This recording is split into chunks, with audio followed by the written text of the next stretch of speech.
Hi అండి, నమస్తే. నేను మీ Samitha. Welcome back to Samitha Reddy వంటిల్లు.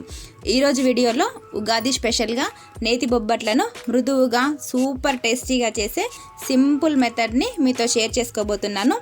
ఇలా చేస్తే బొబ్బట్లు చాలా ఈజీగా చేసుకోవచ్చు. రుచి కూడా స్వీట్ షాప్లలోకి ఏమాత్రం తీసిపోదు. అలాగే ఏ పండగకైనా ఏ సందర్భంలో అయినా బొబ్బట్లను చేయాలంటే ఈసారి ఈ స్టైల్లో చేసి చూడండి, చాలా బాగా వస్తాయి. మరి ఈ నేతి బొబ్బట్లను ఈజీగా పర్ఫెక్ట్గా చేసే ఆ సింపుల్ మెథడ్ ఏంటో ఇప్పుడు చూద్దాం. ముందుగా ఇక్కడ నేను ఈ నేతి బొబ్బట్లను చేయడానికి 1 కప్పు శనగపప్పును తీసుకొని ఒక 2-3 సార్లు బాగా కడిగి 1 గంట సేపు నానబెట్టుకుంటున్నాను. పప్పుని ముందుగానే నానబెట్టడం వల్ల తొందరగా ఉడికించుకోవచ్చు.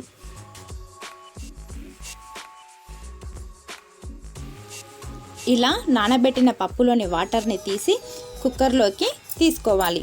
ఇప్పుడు ఇందులోనే 1.5 కప్పు వరకు వాటర్ పోసి అలాగే 1/2 టీ స్పూన్ పసుపుని, చిటికెడంతా ఉప్పుని వేసి కుక్కర్ మూత పెట్టి ఒక 3-4 విజిల్స్ వచ్చే వరకు పప్పుని మెత్తగా ఉడికించుకోవాలి. ఇప్పుడు పప్పు ఉడికేలోపు పిండిని తయారు చేసుకుందాము. ఇప్పుడు మిక్సింగ్ బౌల్లో పిండిని జల్లించి తీసుకోవాలి. ఇక్కడ నేను 1.5 కప్పు వరకు మైదా పిండిని తీసుకున్నాను. అయితే మైదా పిండితో బొబ్బట్లు చేసినట్లయితే బొబ్బట్లు వేడి మీద తింటే బాగుంటాయి, కానీ చల్లారాక కొంచెం పిండి అనేది సాగినట్లు అనిపిస్తుంది.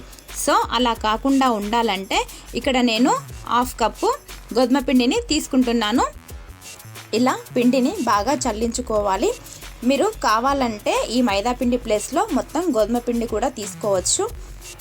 మనం చేసే బొబ్బట్లు కమ్మగా మృదువుగా రావడానికి ఈ పిండిలో చిటికెడు ఉప్పుని, అలాగే బొబ్బట్లు అనేవి మంచి కలర్లో రావడానికి 1/2 టీ స్పూన్ పసుపుని వేస్తున్నాను. ఇందులోనే 2 టీ స్పూన్ల నెయ్యిని కూడా వేసుకోవాలి. పసుపు అనేది పూర్తిగా ఆప్షనల్ అండి, మీకు నచ్చకపోతే స్కిప్ చేసేయచ్చు. ఇలా వేసిన అన్నింటినీ పిండిలో బాగా కలిసేలా ఇలా మిక్స్ చేసుకోవాలి.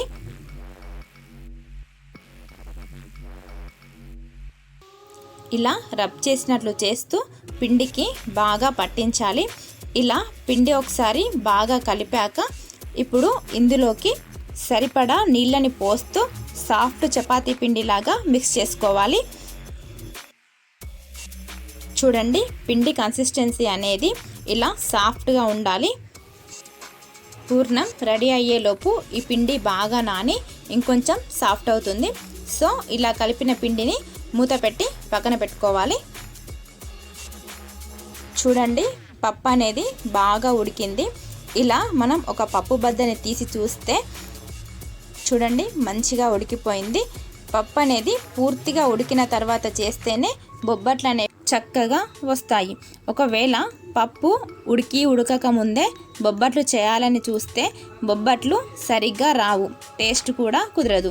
కాబట్టి ఇలా బాగా ఉడికిన తర్వాతే మిగిలిన ప్రాసెస్ని చేయాలి.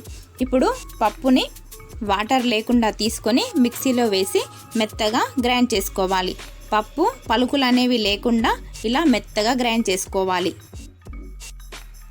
ఇప్పుడు స్టవ్ ఆన్ చేసి ఒక ప్యాన్ పెట్టుకొని 1 టీ స్పూన్ నెయ్యిని వేసి 1 కప్పు తురిమిన బెల్లాన్ని తీసుకోవాలి. మనం ఏ కప్పుతో అయితే పప్పును తీసుకుంటామో అదే కప్పుతో బెల్లం తురుమును తీసుకుంటే స్వీట్ అనేది కరెక్ట్గా సరిపోతుంది. ఒకవేళ మీరు స్వీట్ ఎక్కువ తినేవారైతే ఇంకా కొంచెం బెల్లం తురుముని యాడ్ చేసుకోవచ్చు. కానీ కరెక్ట్గా ఉండాలంటే మాత్రం ఈ కొలత అనేది కరెక్ట్గా సరిపోతుంది. ఇలా తీసుకున్న బెల్లాన్ని మంటని మీడియం ఫ్లేమ్లో కానీ లో ఫ్లేమ్లో కానీ పెట్టి బెల్లాన్ని ఇలా కలుపుతూ బెల్లాన్ని కరిగించుకోవాలి.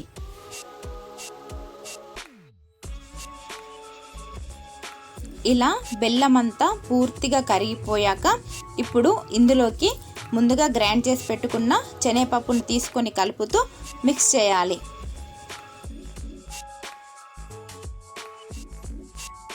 ఇలా కలుపుతూ పిండికి పాకం అనేది మంచిగా పట్టేలా కలుపుకోవాలి. ఇలా బాగా కలిపాక ఇందులోకి మంచి ఫ్లేవర్ కోసం 1/2 టీ స్పూన్ యాలకుల పొడి వేసుకోవాలి.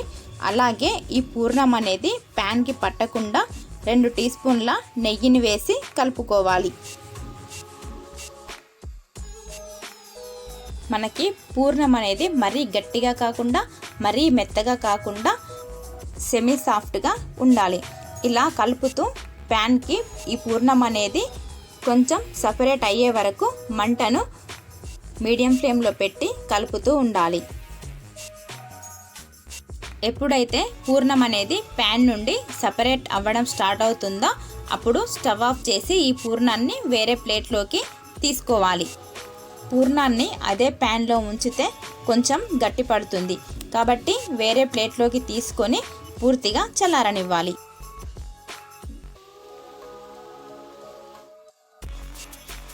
పూర్ణం ఎప్పుడైతే చల్లారిపోతుందో అప్పుడు చేతికి కొంచెం నెయ్యిని అప్లై చేసుకుంటూ చిన్న చిన్న ఉండల్లా చేసుకోవాలి. బొబ్బట్లు పెద్దగా చేయాలంటే ఈ పూర్ణాన్ని కొంచెం పెద్ద ఉండలు చేసుకోవాలి. లేదా మీడియం సైజులో చేయాలంటే మాత్రం ఈ సైజులో చేసుకుంటే సరిపోతుంది.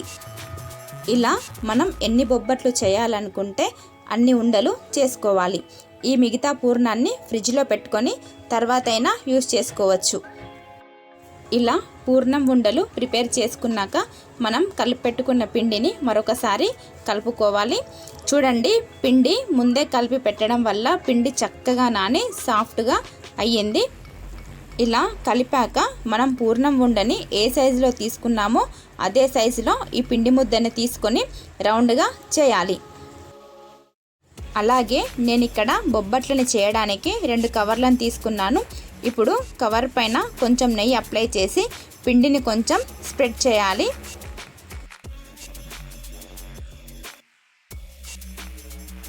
ఇప్పుడు పూర్ణం తీసుకొని పిండిలో పూర్ణాన్ని ఇలా పూర్ణం అనేది బయటికి రాకుండా క్లోజ్ చేసుకోవాలి. ఇలా మొత్తం కవర్ చేసుకున్న తర్వాత ఒకసారి రౌండ్ షేప్లో చేసుకొని కవర్ పైన నెయ్యి అప్లై చేసి ఈ పిండి ముద్దని దానిపై పెట్టి పిండిని కొంచెం స్ప్రెడ్ చేసి పైన నెయ్యి అప్లై చేసి పైన ఇలా కవర్ పెట్టి కొంచెం చేతితోనే ఇలా స్ప్రెడ్ చేస్తూ రౌండ్ షేప్ వచ్చేలా బొబ్బట్లను ప్రిపేర్ చేసుకోవాలి. మీకు ఇలా చేతితో స్ప్రెడ్ చేయడం రాకపోతే ఇంకొక మెథడ్ కూడా చూపిస్తాను. ఆ మెథడ్లో చాలా ఈజీగా చేసుకోవచ్చు. ఫస్ట్ అయితే నేను ట్రెడిషనల్ వేలో చేతితో చేసే బొబ్బట్లను చూపిస్తున్నాను. మనకెంత పల్చగా బొబ్బట్లు కావాలంటే అంత పల్చగా ఈ బొబ్బట్లని స్ప్రెడ్ చేసుకోవాలి. కవర్ తీసి చూస్తే చూడండి, రౌండ్ షేప్లో పల్చగా బొబ్బట్లు అనేవి తయారైపోయింది. మీకు కావాలంటే ఈ బొబ్బట్లను ఇంకా పల్చగా చేసుకోవచ్చు. ఇప్పుడు సెకండ్ మెథడ్ బొబ్బట్లని ఎలా చేయాలో చూపిస్తాను. ఇలా పూరి సైజ్ అంతా పిండిని తీసుకొని పూర్ణంతో క్లోజ్ చేయాలి. పూర్ణం అనేది బయటికి రాకుండా క్లోజ్ చేసుకొని రౌండ్గా చేసుకొని కవర్ పైన నెయ్యి అప్లై చేసి ఈ పిండిని పెట్టి పైన కొంచెం నెయ్యి అప్లై చేసి కవర్తో క్లోజ్ చేయాలి. ఇలా కవర్తో క్లోజ్ చేసి మీకు చేతితో చేయడం కష్టం అనిపిస్తే చపాతీ కర్రతో మెల్లగా ఇలా స్ప్రెడ్ చేయాలి. ఇలా చాలా ఈజీగా చేసేయచ్చు. ఇప్పుడిప్పుడే బొబ్బట్లు నేర్చుకునే వాళ్ళు హ్యాండ్తో అయినా చేయొచ్చు, లేదా ఇలా చపాతీ కర్రతో చాలా ఈజీగా చేయొచ్చు. చూడండి, చేతితో ఎంత ఈజీగా స్ప్రెడ్ చేసామో చపాతీ కర్రతో కూడా అంత ఈజీగా చేసేయచ్చు. కవర్ తీసి చూడండి ఎంత రౌండ్గా వచ్చిందో. ఇప్పుడు ఇలా చేసిన బొబ్బట్లని పక్కన స్టవ్ ఆన్ చేసి దోశ చేసే ప్యాన్ తీసుకొని ప్యాన్ బాగా వేడయ్యాక బొబ్బట్లను వేసి ఒక 5 to 10 సెకండ్స్ కాల్చండి. ఇలా కొంచెం కాల్చాక మరో పక్కకి టర్న్ చేసి 5 to 10 సెకండ్స్ కాల్చి ఇలా 2 పక్కల కూడా కొంచెం కాల్చిన తర్వాత ఇప్పుడు నెయ్యిని బాగా అప్లై చేసి 2 పక్కల కూడా కాల్చాలి. ఇలా కాల్చడం వల్ల బొబ్బట్లు అనేవి చాలా బాగా పొంగుతాయి, అలాగే సాఫ్ట్గా చాలా బాగుంటాయి. మీరు కావాలంటే ఇక్కడ నేను చూపించిన దానికంటే నెయ్యిని ఎక్కువ అప్లై చేసుకోవచ్చు. నేను మామూలుగా అప్లై చేస్తున్నాను. ఈ నేతి బొబ్బట్లకు నెయ్యిని ఎంత ఎక్కువ అప్లై చేస్తే రుచి అనేది అంత బాగుంటుంది.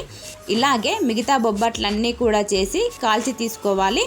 ఒక్క విషయం ఏంటంటే మనకు నేతి బొబ్బట్లు బాగా పొంగుతూ సాఫ్ట్గా రావాలంటే ముందుగా 2 సైడ్స్ కొంచెం కాల్చిన తర్వాత నెయ్యిని అప్లై చేస్తే ఇలా కాల్చడం వల్ల బొబ్బట్లు అనేవి చాలా బాగా పొంగుతాయి.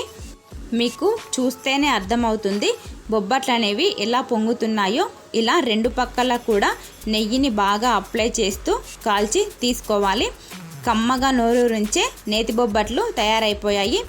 ఏ పండగకైనా ఏ ఫంక్షన్కైనా ఇలా నేతి బొబ్బట్లను చేసి పెట్టండి, ఎవరైనా బాగా ఇష్టంగా తింటారు. ఈ విధంగా చేస్తే మీరు ఎప్పుడు చేసినా టేస్ట్ అయినా సాఫ్ట్ అయినా చాలా బాగా వస్తుంది.